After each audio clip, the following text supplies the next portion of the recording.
Now, I'm still not voting for neither one of them. And the reason why is they're both racist. Neither one has a track record of helping black folks. But when I look at Trump, I look at the fact that he signed more death warrants, federal death warrants, his last term than any president since slavery. And when I look at the fact that he wants to give the police complete immunity, they're killing us now.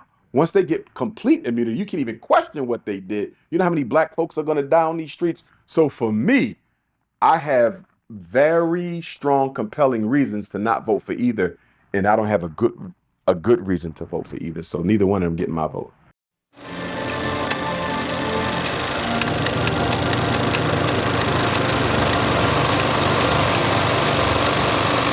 What's up, YouTube? Welcome back to the Elohim Erudite, hosted by yours truly, Vontae Divine. And I got my brother Elijah Muhammad back on the channel. And it's been a while, man. I ain't posted in a couple months, man. But I'm back at it. Brother Eli got his stuff going, so you know we back into it soon. But today, Donald Trump became president, man. And we two young black men, we don't really understand this as much as we should.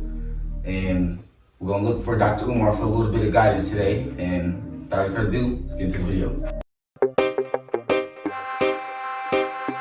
Dr. Umar, welcome back. Glad to be back. Serious thing, right? All right, so we're gonna get right into it. What is this big obsession with, like, this big push of Trump support from black people? Like, what's going on here, Fight? Couple things.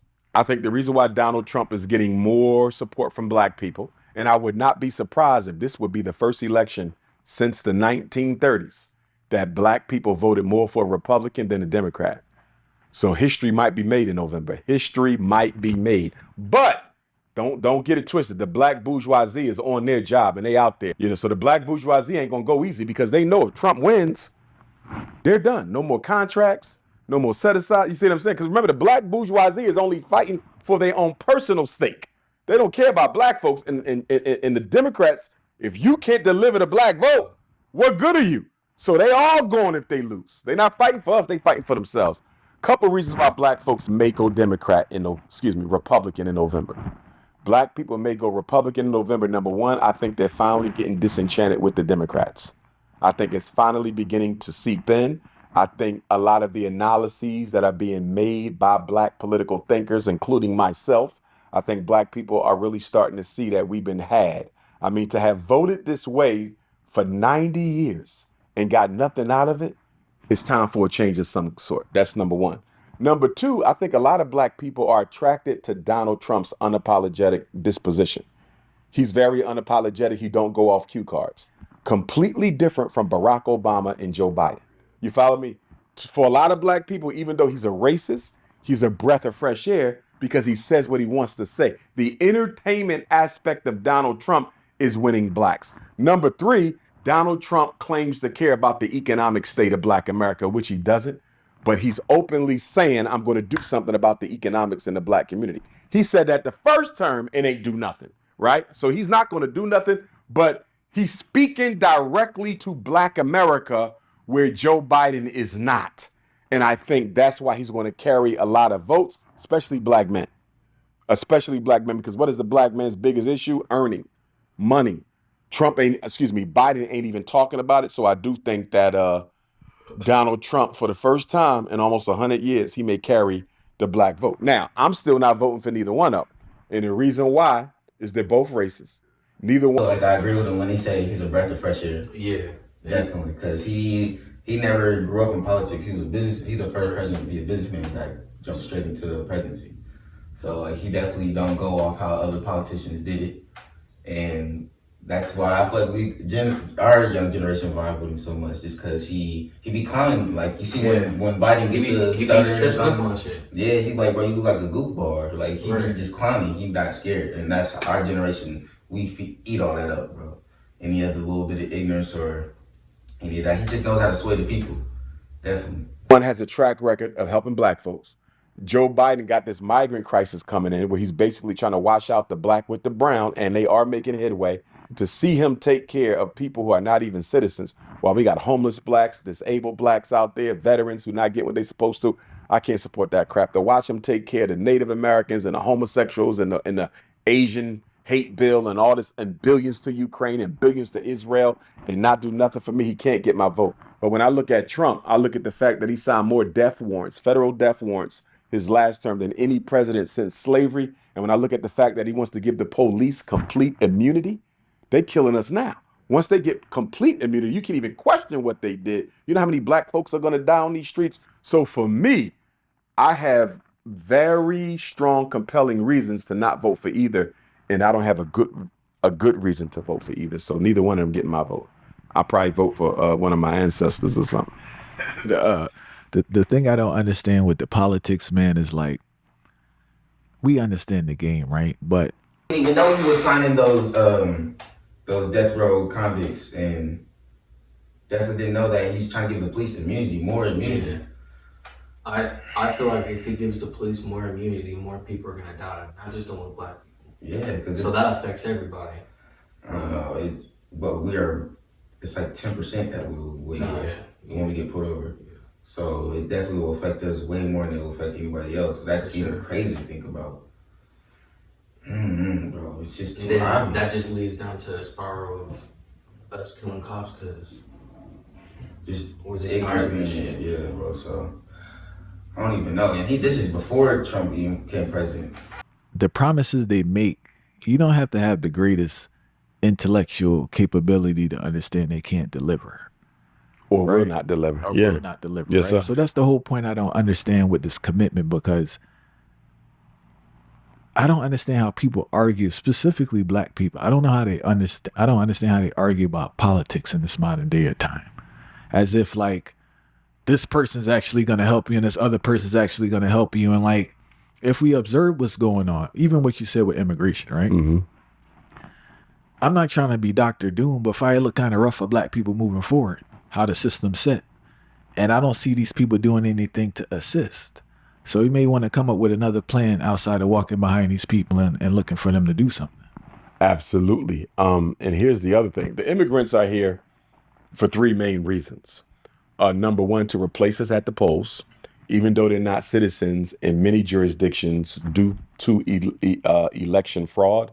If you have a work permit, you can damn sure get a voting permit. You follow me? So one of the reasons Joe Biden brought them in here is to aid them at the polls. So they're here to replace us at the polls.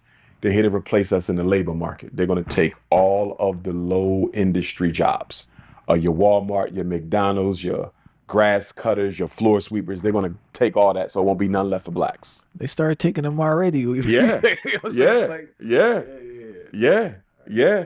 And the third reason, and I hate to say it because I don't want to see this, but this is America.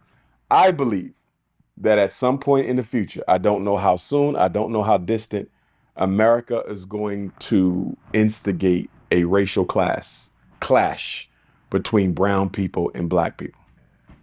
If you look at Chicago, the brothers and sisters are already talking about it in Chicago. They say the way where they put these migrants at in our community, you know, they were telling me how some of the Latino gangs are recruiting them, arming them.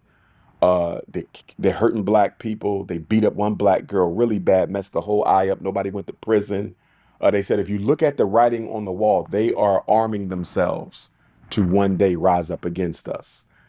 There was something, this white woman did a report on YouTube where she said a whole bus full of migrants came to Chicago and somebody from the army brought bags full of weapons on there. She said she saw it herself. If this doesn't go as quickly as they want it to go in terms of us being replaced by them, they're going to instigate a racial class that will lead to a mass loss of life for black folks, because the government is going to stand with them against us. You know, we're going to be seen as the perpetrators. So black people need to get armed. We need to get ready, but we also need to admit that part of it. I think that's a really high possibility. Do you think Mexicans would, though? Do you think Mexicans would try to love first? No. No. What? Maybe some of them would be like supporting us, but They're more. I think they're more to their side. Yeah. Anything. As they what should. Yeah, like they're biased. I wouldn't say biased, but like you have to look out for your own race. So we're the only people who don't. So we're not. But I'm gonna point out someone's bullshit. Yeah, they think that we're just gonna let them sweep us out when we're not. Yeah. So then it's gonna be like, oh, then we're gonna have to. Because they think that they're higher than us. Yeah, so already trying to take over our neighborhoods and shit. Yeah, not going for that. They think we're dirt or something. I don't know what they think. To be honest with you. But, and they got their laws way before now. They got their Hispanic rights all way back then, bro, in the 70s, 60s. This is our fault, though, because we have pushed this multiculturalism. We have preached this black and brown thing so long that, well, since they're always talking about black and brown, send the brown people in there. And that's exactly what they did, because we don't believe in having communities of our own, But with that being said, the biggest reason why black people don't get anything for our vote and never will is our vote is disorganized. In order to hold you the new mayor of Camden, hypothetically, he's the new governor of New Jersey, hypothetically, I can't hold either one of you accountable if we did not vote as a group. I have to be able to tell you that 45% of the black vote went to you, and we did this together. So if you don't open up them swimming pools, if you don't come up with some jobs, your next election, you're gone. Whether we get that 45% vote to another Democrat, another independent, or the Republican, you will not be in office the next time around. But when you vote as individuals, there's no organizational structure to your vote. You can't make them kind of threats because you voted by yourself. And you alone can't unseat me. You alone can't unseat me. You alone can't unseat me. Don't you find it interesting that people only tell black people to vote? They never tell them to organize it. Jews organize their vote.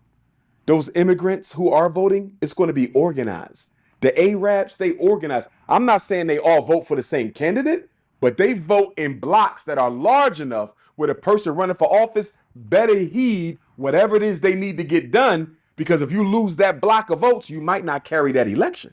We don't do that. We ain't got no black voting blocks. Show me somebody that got a black voting block.